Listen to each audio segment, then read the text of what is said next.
성경의 맥을 짚어 여러분의 믿음을 반석 위에 튼튼하게 세워드릴 맥반석의 장폴입니다. 네, 오늘은 첫 시간인데요. 세상에게 지는 믿음에 대해서 좀 나눠볼까 합니다. 우리가 여전히 하나님을 믿고 예수님을 믿는다고 하면서도 사실상 이 세상을 살아가면서 여전히 죄에 굴복하면서 살아가는 모습을 많이 보고 있습니다. 그럴 때마다 내가 예수님을 믿는 게 맞나? 하나님을 믿는 게 맞나? 이렇게 살다가 구원을 받을 수는 있는 건가? 이러한 불안감과 의구심 속에서 정말 불안불안하게 신앙생활을 이어가시는 분들이 참 많을 거라고 봅니다. 일단 말씀을 하나 보고 시작을 하도록 하겠습니다. 네, 무릇 하나님께로부터 난 자마다 세상을 이기느니라. 세상을 이기는 승리는 이것이니 우리의 믿음이니라. 네, 요한일서 5장 4절 말씀인데요. 네, 자, 하나님께로부터 난 자마다 세상을 이긴다고 합니다. 자, 세상을 이긴다는 게 뭘까요? 그쵸? 네, 죄를 이긴다는 거죠. 네, 우리를 죄짓게 만드는 그런 사단의 권세를 우리가 이긴다는 겁니다. 그래서 세상을 우리가 진정한 올바른 믿음을 가지고 있다면 세상을 당연히 이길 수밖에 없다는 것이죠. 근데 지금 우리는 세상을 이기고 있나요? 네. 아쉽게도 그렇지 못한 경우가 너무나 많죠. 네, 물론 신앙생활을 하면서 정말 죄를 이기면서 경건하게 성경대로 사시는 분들이 정말 많습니다. 그런데 정말 많은 크리스찬 분들이 세상에게 지고 죄에 굴복하면서 사는 경우가 너무나 많아요.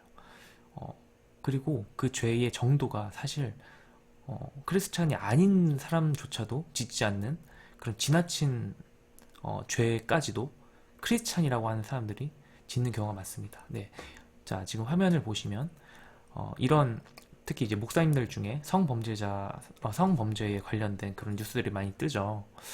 정말 이런 뉴스가 뜰 때마다 너무 이제 기독교인으로서 너무 좀 화도 나고 부끄럽기도 하고, 왜 목사님이 저런 행동을 하셨을까?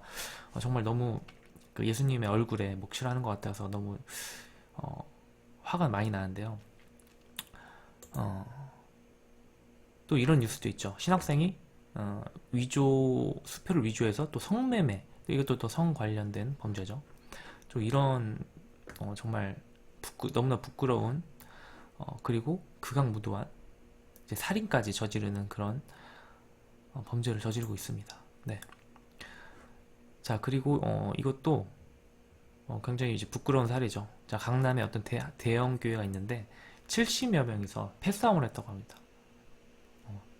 패싸움이라고 하면은 정말 세상에서도 험악하고 정말 참 이게 뭐라고 말하기도 좀 부끄럽네요. 네, 정말 아무튼 제가 이제 대표적으로 이 세 가지의 사례를 가지고 왔는데, 사실 이거 말고도 제가 이제 좀 극단적인 사례를 가져왔어요. 근데 이거 말고도 우리가 이제 크리스천으로 살면서 뭐 여러분들이 이제 크리스천이라면 이제 가슴에 손을 얹고 생각을 한번 해보셨을 때 하나님 앞에서 부끄러운 순간들이 정말 많으셨을 겁니다. 물론 저도 그렇고요. 네. 그런데 자, 믿음이 있는데 왜 세상에게 질까? 자, 이런 생각 한번 해보셨어요? 네. 믿음이 있으면 성경에서 분명히 세상을 이긴다 라고 말씀을 하고 있는데 왜 우리는 세상에게 지고 있는 걸까요? 네. 사실 되게 간단해요. 자, 이 성경의 논리대로라면 이 믿음이 있으면 세상을 이기는데 우리는 세상한테 지고 있죠? 그렇다는 건 뭐냐면 믿음이 없다라는 믿음이 없기 때문이라는 얘기가 됩니다. 자, 근데 이게 굉장히 무서운 말이죠. 자, 왜냐하면 우리는 믿음이 있어야 구원을 받을 수가 있기 때문이에요. 네. 자, 근데 이런 이제 말을 들으셨을 때, 자, 이렇게 생각하시는 분들이 있습니다. 저 믿음 있는데요? 저는 교회 한 번도 빠진 적도 없고, 열심히 다녀요. 또 교회에서 뭐 청년부 회장, 또는 이제 나이가 있으신 분들은 집사, 장로도 하고, 또 11조나 헌금, 뭐 감사헌금이나 건축헌금 이런 것도 꼬박꼬박 내고 있다. 저는 이렇게 교회 생활 열심히 하고 있다. 이렇게 교회 생활 열심히 하는 제가 어떻게 믿음이 없다고 할 수가 있느냐. 자, 이렇게 말씀하시는 분들은 이 믿음이 뭔지를 모르시는 분들입니다. 네. 자, 사실 이 믿음이라는 게,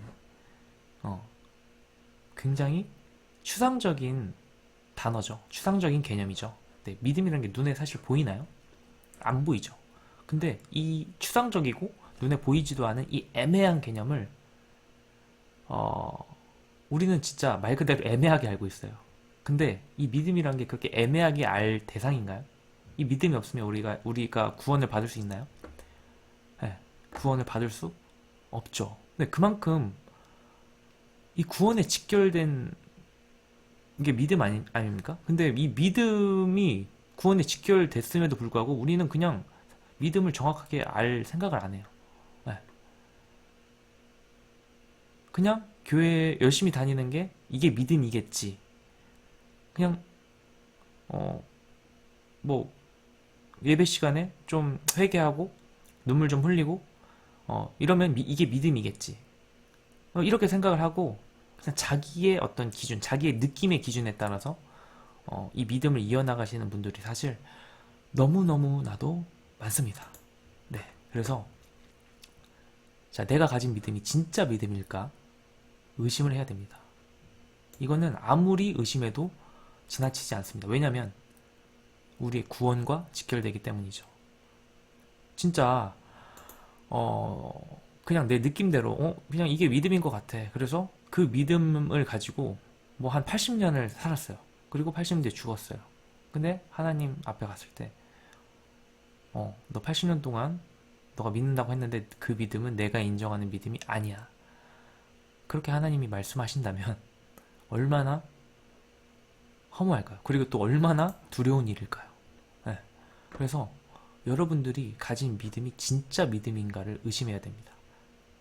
자, 그러면 진짜 믿음이 있으면 또 가짜 믿음이 있다는 거죠? 있다는 얘기겠죠? 그럼 진짜 믿음과 가짜 믿음은 도대체 뭐 어떻게 구분하자는 거죠? 네. 어떻게 구분할까요? 자, 사실 네. 답은 정해지죠. 여러분들도 이제 제가 여기까지 얘기했으면 감을 잡으셨을 겁니다. 당연히 뭘까요? 성경이죠. 네. 성경에 나와 있는 대로 믿는 것이 믿음입니다. 그래서 여러분들이 믿음을 내가 정말 구원을 받고 싶고 정말 내가 하나님의 자녀라는 걸 깨달았고 그리고 예수님이 어떤 분인가를 알았을 때 이제 믿음이 생기는 건데 그 믿음 이제는 내가 진짜 정말 하나님을 믿어야겠다라고 생각을 했을 때 그 믿음이 사실은 성경적이어야 합니다. 성경에 나와 있는 대로 믿어야 된다는 거죠. 근데 제가 이렇게 지금까지 얘기를 드려도 여러분들 잘 무슨 얘기인지 모르실 분들이 정말 많으실 거예요. 예.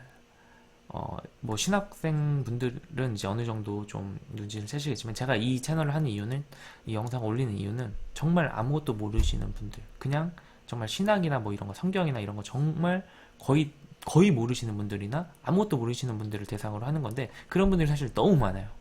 너무 많은데 교회에서는 이렇게 가장 기초적인 이런 부분들을 좀 채워줘야 되는데 다른 이제 프로그램이나 이런 것들을 진행하고 좀 그런 거에 바쁘다 보니까 너무 초보적인 내용들을 그냥 지나쳐서 많은 성도들이 이런 너무 초보적인 내용을 너무 초보적이기 때문에 가르치지 않는 그러니까 너무 초보적이기 때문에 물어보는 것조차 약간 부끄러운 그런 좀 상황인 거죠. 네. 근데 사실 정말 교회를 막 수십 년 모태신앙이고 수십 년 다니고 이런 분들한테 물어보잖아요. 믿음이 뭔지, 믿음이 정말 뭔지, 성경에서 말하는 믿음이 뭔지, 구원을 받는 그 조건이 되는 그 믿음이 뭔지 물어보잖아요. 제대로 대답하는 사람은 정말 한 5%? 또 안 된다고 봅니다. 예. 저도 제가 왜 이렇게 말씀드릴 수 있냐면 저는 대한교회를 다니면서 이제 새가족 교육이라는 걸 담당하고 있습니다. 예. 그래서 거기서 정말 대형교회이기 때문에 매주 새신자들이 와요. 그래서 매주 새신자 교육을 하고 있는데 그분들이 다 사실은 다른 교회를 다니다가 이제 넘어오시는 분들이 많은데 대부분 새신자의 새가족의 80% 이상이 모태신앙이신 분들인데 그분들한테 제가 물어봐요. 여러분들이 수십 년 동안 믿었던 그런 믿음, 그 믿음의 내용이 여러분들이 뭘 믿고 있습니까? 예. 여러분들이 구원을 받기 위해서는 어떤 내용을 믿어야 됩니까? 이렇게 물어보잖아요. 그럼 그분들을 제대로 대답하시는 분들이 단 한 명도 없었습니다. 정말 너무 좀 소름 돋는 얘기인데 물론 정말 제대로 믿으시는 분들 계실 겁니다. 근데 저는 아쉽게도 너무 안타깝게도 만나보지 못했어요. 자, 이런 개념들이 있어요. 믿음이란 개념이 있고 또 세상을 이긴다. 제가 맨 처음 말씀드렸죠. 세상을 이긴다는 건 죄를 이긴다는 거죠. 자, 말씀 하나를 보시겠습니다. 그러므로 우리가 그리스도의 도의 초보를 버리고 죽은 행실 회개함과 하나님께 대한 신앙과 세례들과 안수와 죽은 자를 부활과 영원한 심판에 관한 교훈의 설을 다시 닥치 말고 완전한 대로 나아갈지니라. 네, 히브리서 말씀입니다. 네, 도의 초보를 버리라고 했어요. 네, 도의 초보를 버려야 돼요.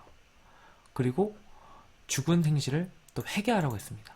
근데 많은 크리스천들이 도의 초보를 버리지 못하고 항상 그 초보에만 머물러 있으신 분들이 너무 많아요. 한 95% 이상이 이 초보에만 머물러 계십니다.